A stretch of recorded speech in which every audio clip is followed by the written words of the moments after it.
안녕하세요. 저는 지방의 소도시에서 사는 30대 여성입니다. 본격적인 사연 소개 전에 제가 살아온 이야기를 해볼까요? 제 부모님은 징그럽게 싸우시다가 저 고등학교 때 이혼을 하셨습니다. 제 기억을 더듬어 보면 처음부터 부모님 사이가 좋지 않았던 것은 아니었어요. 어릴 때는 아버지가 사업하셔서 집도 넓었고 화목하게 잘 살고 있었습니다.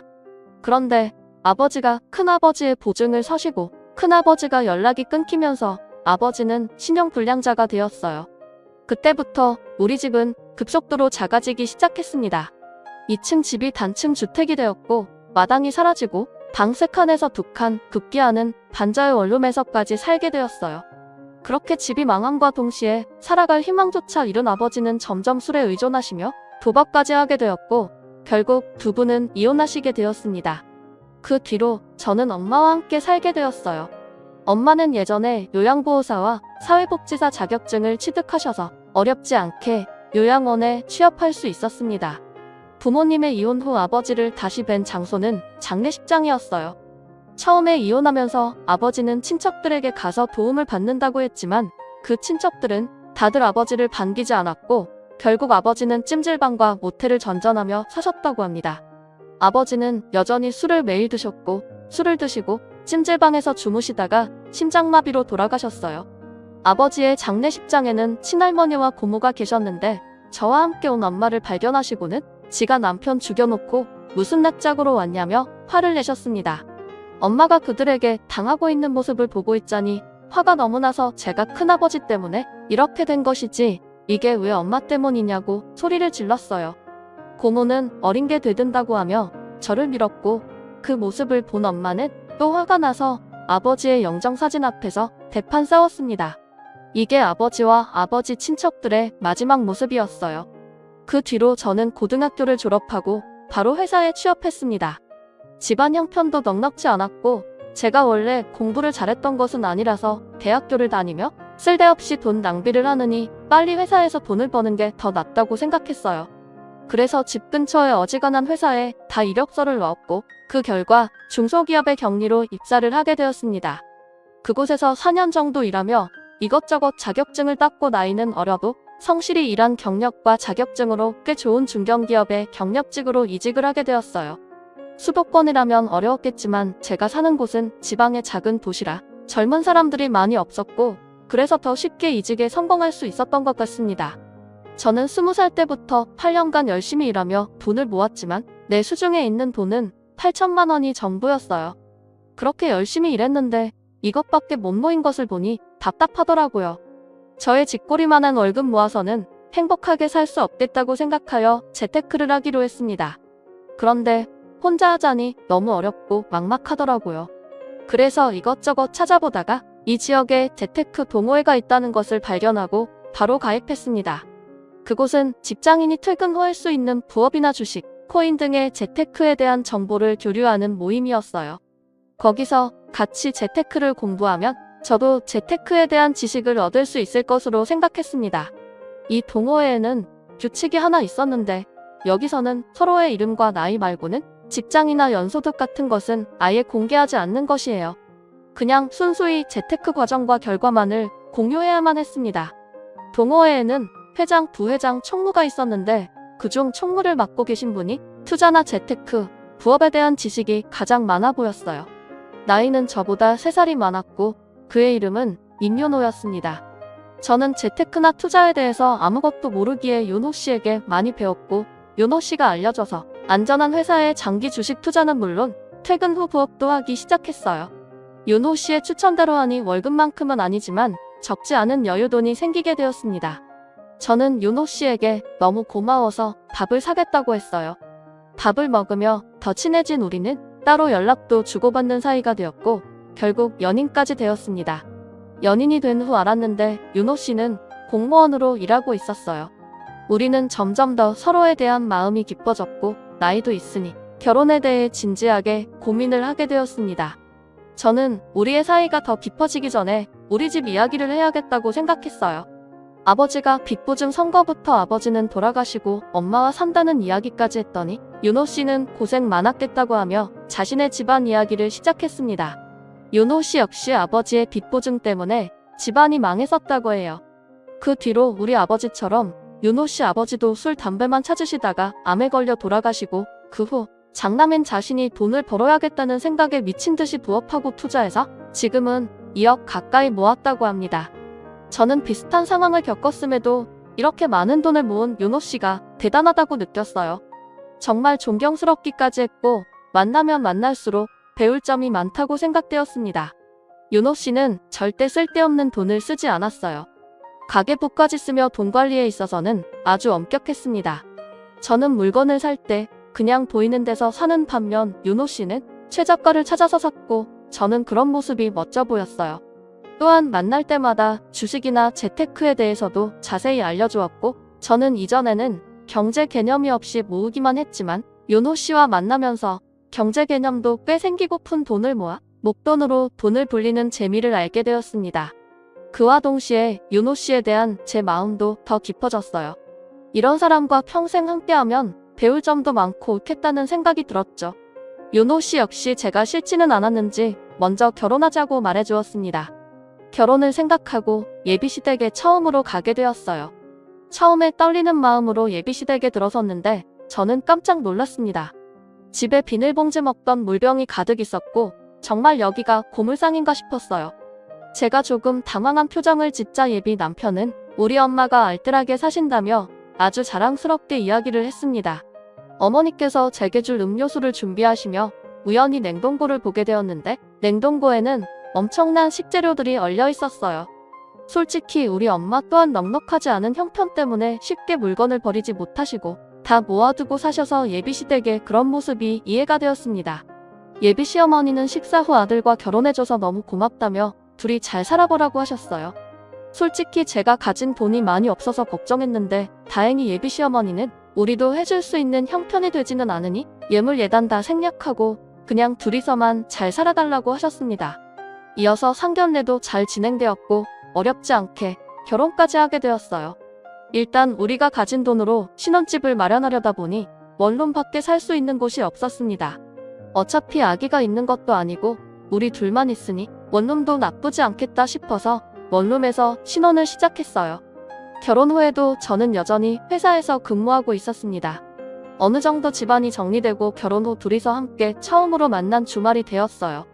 남편은 저에게 이제 우리가 부부가 되었으니 경제 지식이 더 많은 자신이 직접 제 월급과 모은 돈 관리를 하겠다고 했습니다. 어차피 부부는 같이 생활을 하는 것이고 제 돈이 남편 돈이고 남편 돈이 제 돈이라는 생각에 알겠다고 했어요. 남편은 이어서 앞으로 경제 지출을 어떻게 할지에 대해서 이야기를 했습니다. 공과금, 식비, 생활비 같은 것들은 남편이 가계부를 쓰고 함께 공유하기로 했어요.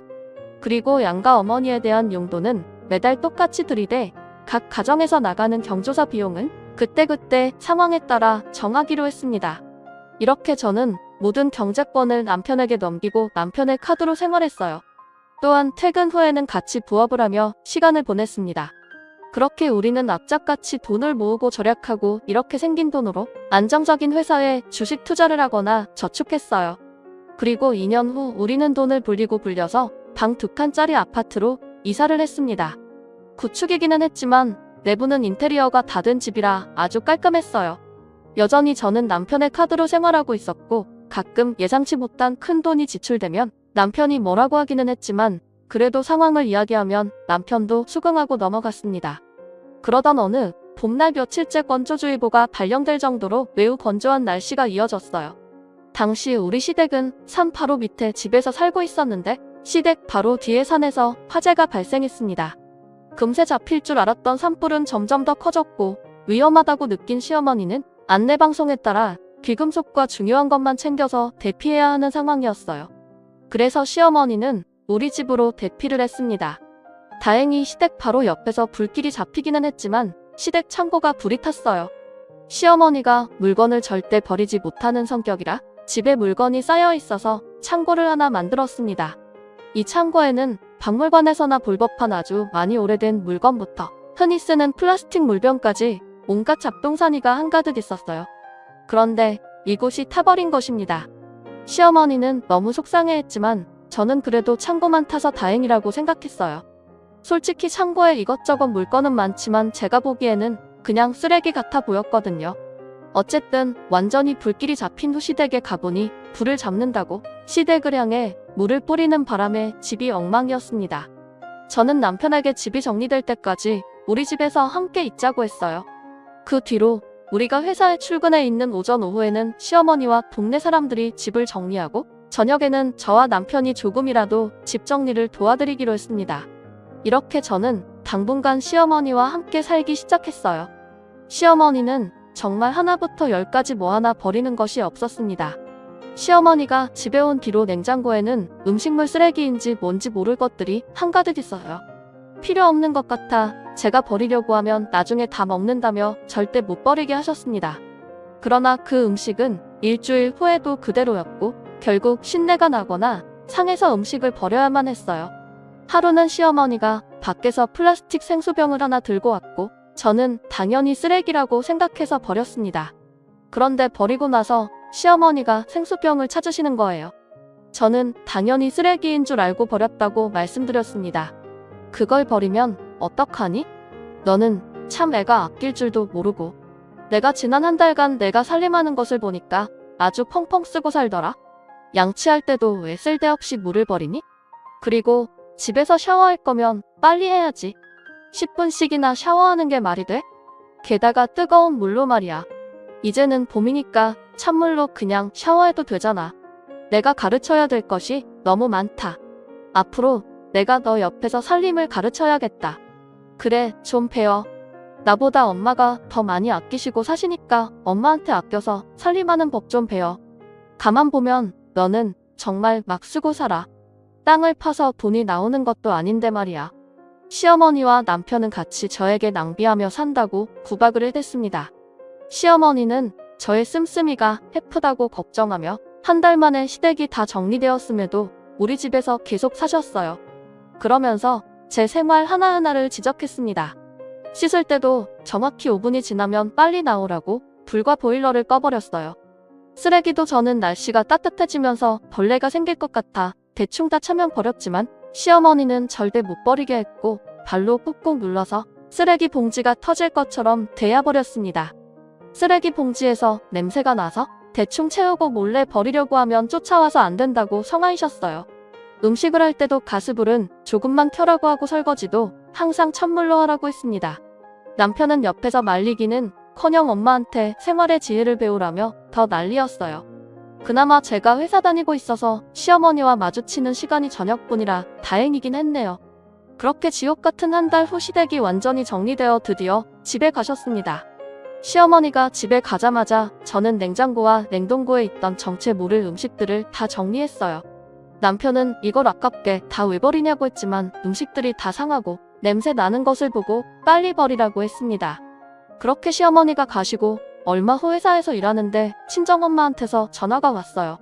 지붕에서 물이 조금씩 새서 장마가 오기 전에 지붕 공사를 해야 하는데 공사 기간인 2주일 정도만 우리 집에서 살아도 되냐고 물어보셨어요. 저는 당연히 엄마를 집에 모시고 싶었지만 집에 저만 사는 것이 아니기에 일단 남편에게 물었습니다. 그런데 남편이 생각 좀 해보고 집에 가서 이야기해보자고 했어요.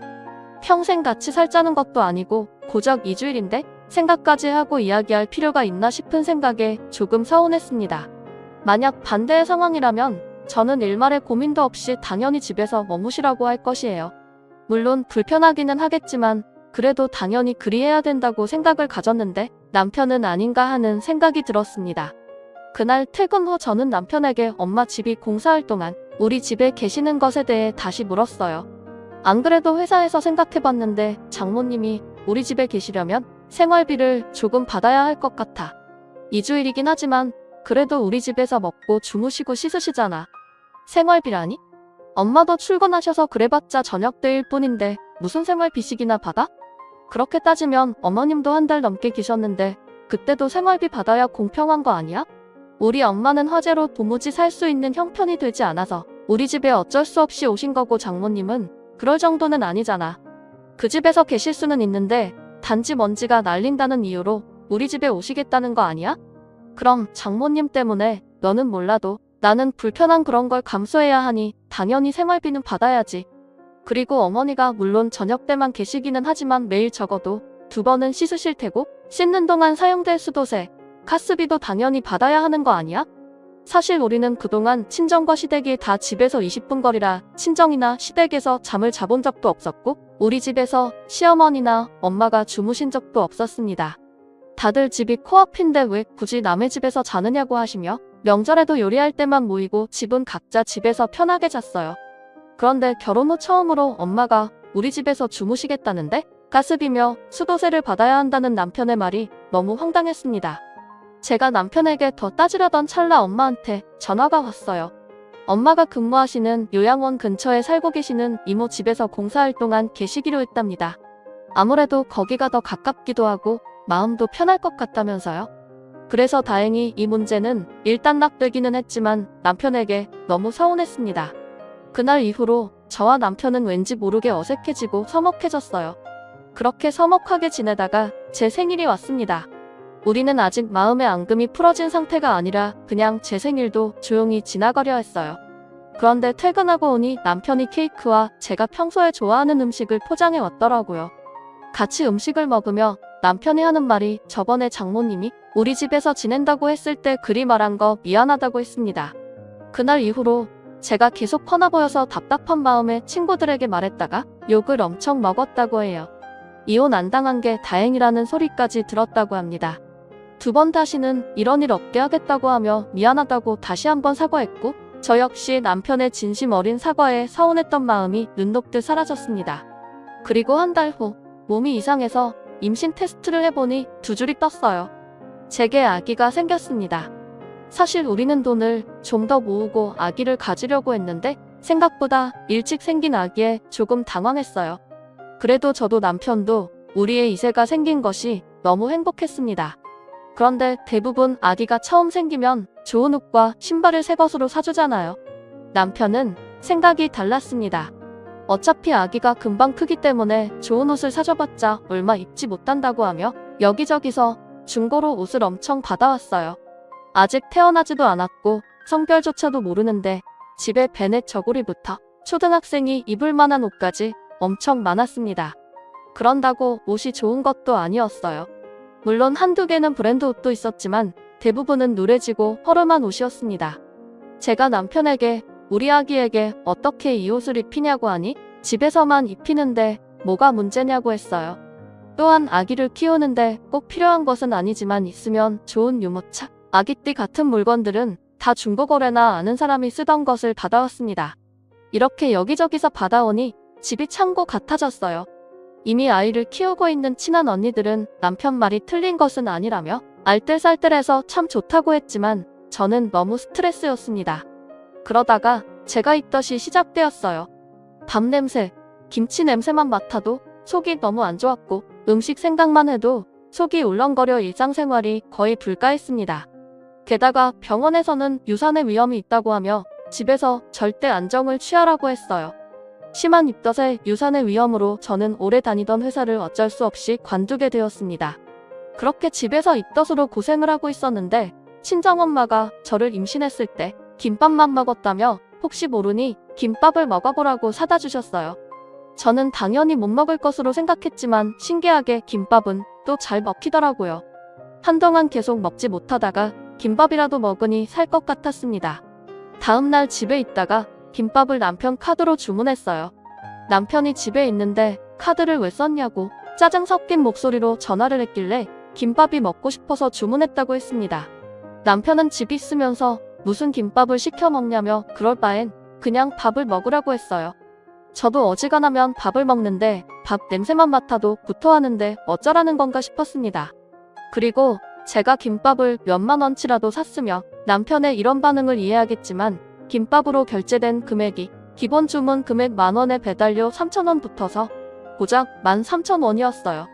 13,000원이 아주 적은 돈은 아니지만 그래도 아내가 입덧 중에 유일하게 먹을 수 있는 음식이 김밥이라 주문한 건데 이게 그렇게 짜증을 내릴 일인가 싶었고 남편에 대한 정이 뚝 떨어졌습니다. 그날 김밥이 와서 먹기는 했지만 그 뒤로는 남편의 눈치가 보여서 김밥을 먹지 못했어요. 그렇게 지옥 같은 입덧도 시간이 흐르니 잠잠해졌습니다. 입덧이 지나고 나니 이제 배가 불러오기 시작했어요.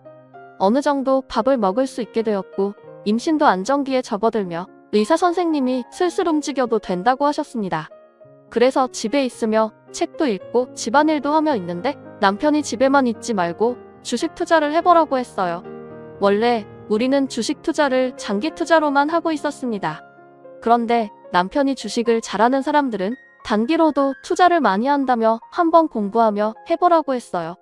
그러면서 되지 않던 컴퓨터도 최신식으로 바꾸고 자신의 주식 계좌를 알려준 후 저에게 500만 원을 건네주었습니다. 저는 남편이 준 500만 원으로 단기 투자를 시작했어요. 도박의 위험성이 있었지만 생각보다 잘 되었고 그렇게 단타로 번 돈으로 남편에게 화재로 타버린 시댁의 창고를 다시 만들어드리자고 제안했습니다. 남편은 안 그래도 시어머니가 창고 없어서 불편해했는데 잘했다고 하며 시댁에 창고를 짓기 위해 업체를 선정하고 시댁은 공사가 시작되었어요. 창고가 완성되는 날 저와 남편은 소고기를 들고 시댁에 갔고 시어머니는 아주 기뻐하셨습니다. 우리 아들이 돈 많이 벌어서 이렇게 창고도 다시 만들어주고 아주 기특하네. 우리 아들이 역시 최고야. 어머니, 이 돈은 제가 집에서 주식해서 번 돈이에요. 그러니까 저도 칭찬 좀 해주세요. 내가 무슨 돈이 있어서 주식을 해서 이런 창고를 사드려? 집에 있으면서. 제가 남편이 준 500만 원으로 주식 투자해서 돈을 이렇게 불렸어요. 그치 여보? 그래봤자 다 내 돈으로 한 건데 뭐. 그러니까 내가 한 거지. 엄마, 우리 고기나 먹자. 저는 남편의 말에 기분이 썩 좋지 않았습니다. 물론 남편이 건네준 500만 원으로 시작한 것은 맞지만 주식을 사고 팔 수 있는 시간은 평일 9시부터 3시 반까지로 남편은 회사에 가 있을 시간이에요. 폰뱅킹을 아예 하지 않는 남편은 그 시간에 주식 투자를 하고 싶어도 할 수 없었고 따라서 그 돈을 불린 것은 오로지 저 혼자 한 것이었습니다. 게다가 이 창고를 먼저 짓자고 제안한 것도 저예요. 그런데 그런 저에게는 최소한 그동안 수고했다, 고맙다는 긍정적인 말은커녕 오로지 남편만 챙기는 시어머니와 이 모든 것이 다 자기 돈으로 했다는 식으로 말하는 남편이 너무 싫었습니다. 그날 먹은 고기는 기분 탓인지 정말 고무 같았어요. 남편과 시어머니는 고기가 엄청 맛있다며 고기와 함께 술을 먹었고 남편은 시댁에서 술 먹다 잠이 들었습니다. 남편은 만취해서 누워있고 저는 옆에 있는데 남편의 핸드폰에서 자꾸 무슨 알람이 울리더라고요. 뭔가 하고 보니 남편이 코인을 하고 있었습니다. 코인은 아예 해본 적이 없어서 뭐가 뭔지는 잘 모르겠지만 금액이 마이너스로 찍힌 것을 보니 뭔가 잃은 것 같았어요. 그런데 처음에 투자한 금액이 꽤 컸습니다. 저와 결혼 전에 모았던 돈 2억을 다 코인에 투자하고 있었던 것이에요. 어차피 자신의 돈이니 제가 뭐라고 할 것은 없었지만 문제는 그 코인이 폭락하고 대부분 잃고 있었습니다. 이렇게 큰 돈이면 차라리 다른 일에 쓰지 혼자서 쓰다가 돈은 다 날렸다는 것에 너무 속상했어요. 다음날 저는 집에 와서 남편에게 코인하는 것을 봤다고 했습니다.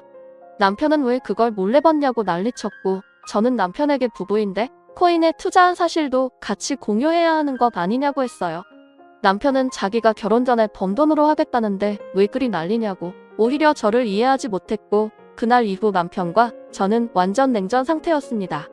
그 뒤로 우리는 남남처럼 말도 잘하지 않고 지냈어요. 뉴스에서 코인 이야기가 나오면 남편은 표정이 어두워지고 한숨만 푹푹 내쉬었습니다.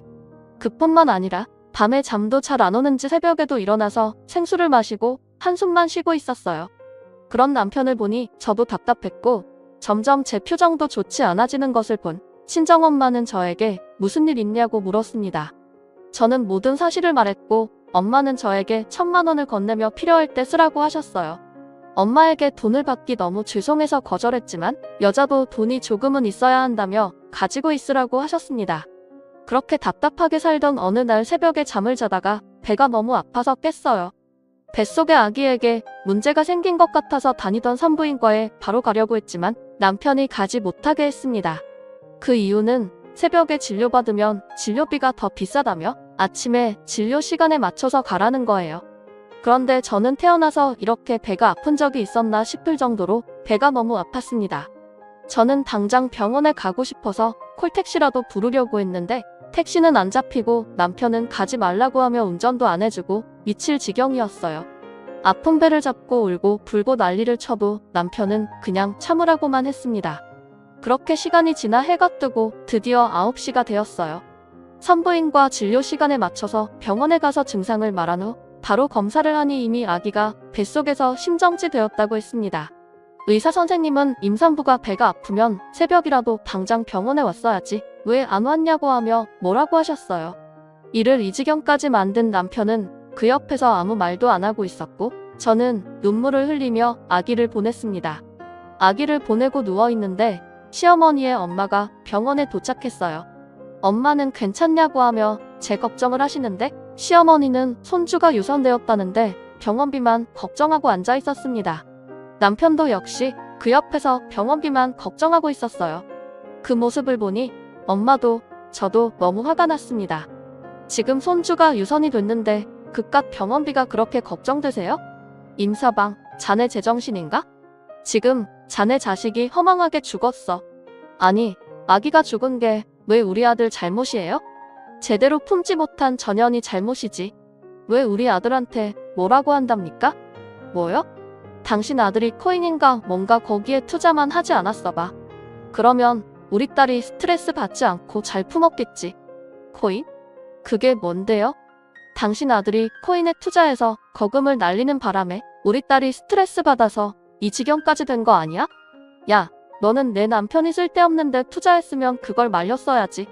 안 사람이 돼서 그걸 그냥 뒀어? 하여튼 멍청해서는 당신 아들이 말도 하지 않는데 우리 딸이 무슨 수로 알고 그걸 말려요? 진짜 해도 너무하네. 아이도 유산되었고 하니 그냥 이참에 갈라서요. 둘 이혼시킵시다. 엄마와 시어머니는 제 병실에서 대판 싸웠고 엄마는 이혼을 시키자고 하셨어요.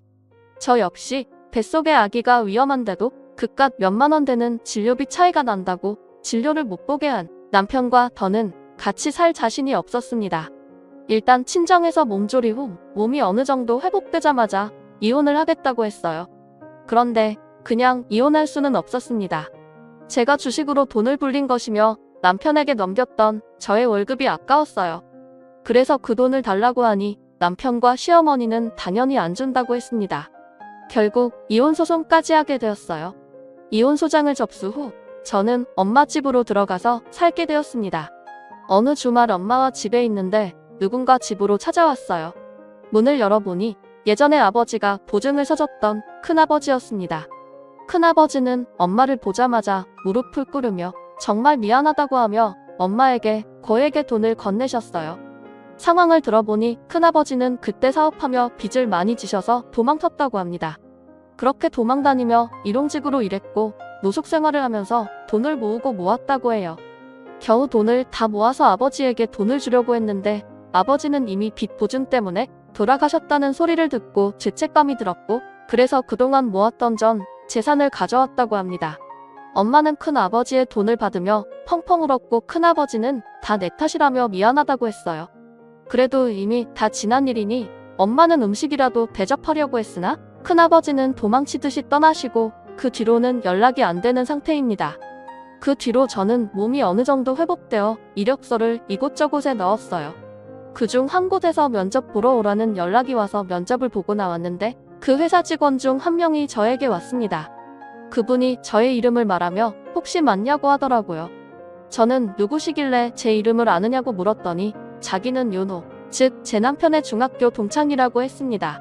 그러면서 할 말이 있는데 잠깐 시간 좀 낼 수 있냐고 물었어요.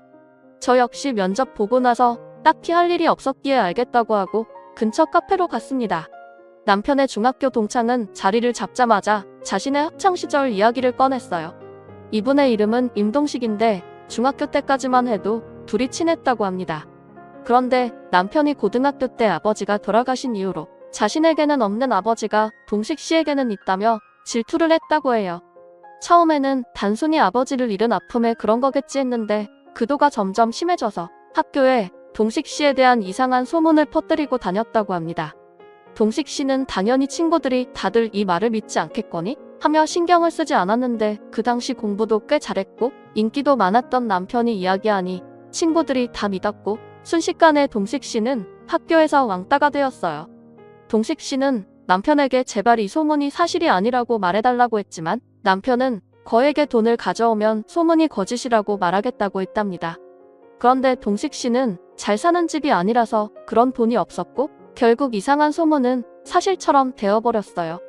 동식 씨는 친구들의 괴롭힘을 당하기 시작해서 전학까지 갔지만 남편은 전학간 학교 앞까지 찾아와서 괴롭게 했고 결국 동식 씨는 자퇴했습니다. 그리고 검정고시를 봐서 고등학교 졸업장을 따고 대학교까지 다녀서 이 회사를 왔다고 해요. 그 뒤로 동식 씨는 이윤호, 그 이름 세 글자만 생각하면 너무 끔찍하고 가만두고 싶지 않아서 매일 SNS로 이윤호는 뭐하고 사는지 확인하고 있었다고 합니다. SNS에서 결혼한다는 소식을 알았고 그러면서 자연히 제 얼굴까지 알게 되어서 연락할 방법을 찾고 있었다고 해요. 그러면서 결혼한 사람에게 이런 이야기를 하는 것이 실례인 것은 알지만 남편의 실체에 대해서 알고 있어야 할 것 같아서 이렇게 말한다고 했습니다. 저는 동식 씨의 이야기를 들으며 사실 결혼을 하기는 했었지만 돈만 밝히는 남편에게 증오심을 느끼고 이혼 소송 중이라고 말했어요. 우린 임윤호에 대한 분노로 똘똘 뭉쳐 강한 동지를 느꼈고 다시 연락하기로 약속하며 서로 연락처를 주고받았습니다. 그리고 며칠 후 주말에 다시 만나서 남편이 근무하고 있는 곳에 보낼 투서를 작성했어요. 동식 씨는 자신이 괴롭힘을 당했던 증거를 바탕으로 글을 썼고 저는 병원에 가지 못해 유산하고 남편이 돈만 밝히며 임신한 제게 주식 투자로 수익을 낼 것을 강요한 것까지 다 적었습니다. 동식 씨와 제가 그동안 당한 것들을 보기 좋고 깔끔하게 만든 후 남편이 근무하고 있는 곳에 무기명으로 투자를 보냈어요. 또한 이 동네의 맘카페를 포함한 동네 사람들도 운영되고 있는 SNS와 카페 등에 다 가입해서 투서의 내용을 다 올렸습니다. 우리 동네는 정말 좁은 동네라 남편에 대한 안 좋은 소문은 물론 남편 얼굴까지 쫙 퍼지기 시작했어요. 그렇게 일주일 후 남편이 화가 잔뜩 난 목소리로 근처 공원에서 만나자고 했습니다. 저는 남편과 저 이렇게 둘이서만 만나면 남편이 어떤 짓을 할지 모르겠다는 생각에 동식 씨와 함께 나갔어요. 지금 이게 뭐 하자는 짓이야? 더럽고 비열하게 이렇게 해서 날 말려 죽일 셈이야? 그리고 너네들은 어떻게 알게 됐어? 내가 동식 씨랑 어떻게 알든 말든 그건 네 알바 아니고 너 중학교 때도 아주 꽤 날렸더라? 그런 사람이 나라의 세금을 받아먹는 공무원이라니 내가 도무지 가만히 보고만 있지 못해서 말이야. 그래서 지금 나 어디에서도 고개 못 들고 다녀와라? 이제 어떻게 할 거야? 어떻게 할 거냐고? 나 너네들 허위사실 유포죄 명예훼손으로 신고할 거야. 임윤호 벼랑 끝에 몰리니 이제야 얼굴을 보여주네. 허위사실 유포죄 명예훼손? 할 수 있는 거 다 해봐. 그런다고 사실이 거짓이 되니 우리 하나도 안 무서워. 정말 네가 이 모든 사실을 지우고 싶으면 돈 가져와. 네가 좋아하던 그 돈으로 이 모든 것들을 다 지워줄게. 알겠어? 네가 어떻게 나한테 그럴 수가 있어? 네가 네가 나한테 한 짓을 생각해봐. 네가 고등학교 때 나에 대한 이상한 소문 퍼뜨려서 왕따 되게 해서 나는 고등학교도 자퇴했어. 그랬던 네가 어떻게 그럴 수 있냐고? 돈 가져와 봐. 그럼 이 모든 사실 다 거짓말이라고 하고 우리가 SNS에 올린 것들도 다 내려줄게. 근데 만약에 안 가져온다? 그러면 이 동네뿐 아니라 전국에 퍼질 수 있도록 나는 최선을 다할 거야. 알겠니? 남편은 그 자리에서 정신 나간 사람처럼 울부짖고 저와 동식 씨는 그런 남편을 두고 나왔습니다. 며칠 후 남편이 동식 씨에게 다시 만나자고 연락을 했고 저에게 같이 나가자길래 우리는 함께 약속 장소로 갔어요. 남편은 가방에 자신이 가진 돈 전부라며 돈 가방을 동식 씨에게 건네주었습니다. 돈이 참 무섭네. 그래서 네가 고등학교 때도 뭐만 하면 돈을 가져오라고 했나 보다. 이 돈은 내가 아주 좋은 곳에 잘 쓰도록 할게. 이제 나 정말 거지 됐어. 이 돈이 내 전 재산이야. 그러니까 이동식 너는 이제 이 돈 가지고 꺼지고 아린이 너는 이제 이혼 소송 취하해줘. 그냥 같이 살자. 제정신이니? 내가 왜 너랑 같이 살아? 너의 그 돈 욕심 때문에 우리 아이도 잃어버린 거 생각 안 나? 나 죽어도 너랑 같이 안 살 거야. 이혼 소송은 그대로 진행할 테니까 그런 줄 알아. 남편은 돈에 미쳐서 살았지만 결국 그 돈 때문에 망하게 되었습니다. 우리는 약속대로 SNS와 카페에 올렸던 글을 다 내리기는 했으나 그래도 여전히 남편은 손가락질 받으며 살고 있어요. 또한 저는 이혼 소송으로 위자료도 많이 받게 되었습니다. 그 후 저와 동식 씨는 종종 연락을 주고받았어요. 우리는 서로의 아픔을 위로해주며 마음이 깊어져 연인 사이까지 되고 결혼까지 약속했습니다. 동식 씨의 집으로 처음 인사드리러 간 날 저는 아무래도 결혼도 했고 유산한 적도 있어서 저를 싫어하실 것으로 생각했지만 다행히 시부모님은 저를 너무나 반기셨어요.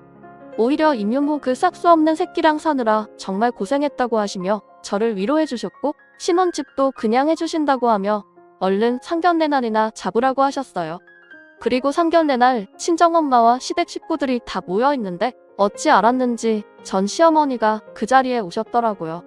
이 인연이 우리 아들은 매장을 시켜놓고 자기는 좋은 남자 만나서 감히 결혼을 하려 그래? 어디 내가 결혼하게 그냥 둘 것 같아? 오늘 너 죽고 나 죽자.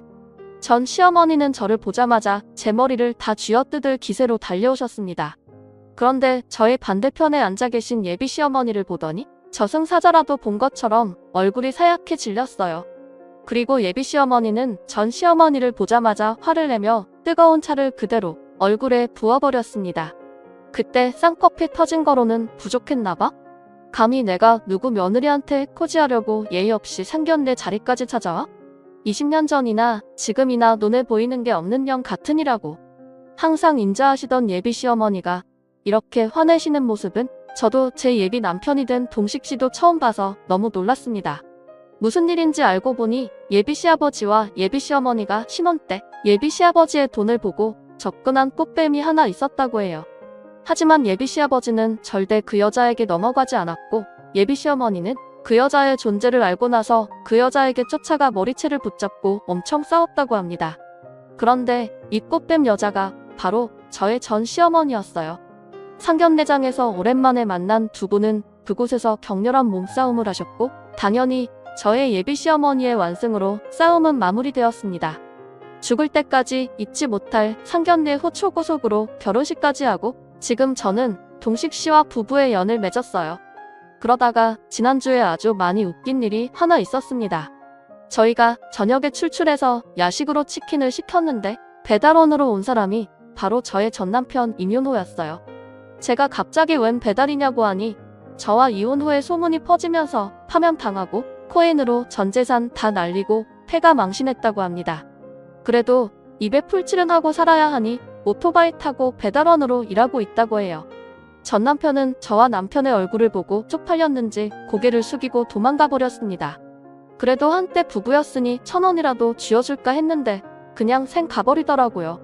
돈을 벌기 위해 그토록 아등바등 살았지만 결국 그 돈의 노예가 된 전 남편을 만나 한동안은 제 인생이 암흑기였어요. 하지만 지금은 진짜 제 짝을 만나서 행복하게 살고 있습니다. 마음도 편해서 그런지 아기까지 생겼어요. 비록 첫 번째 아이는 유산이 되었지만 이번에는 반드시 잘 품어서 건강하게 낳아보려고 합니다.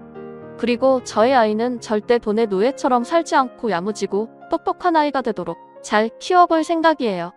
저 잘할 수 있겠죠? 엄마가 된다는 게 참 좋으면서도 막중한 책임감이 느껴지네요. 지금까지 저의 사연 들어주셔서 감사합니다. 모두 부자 되세요.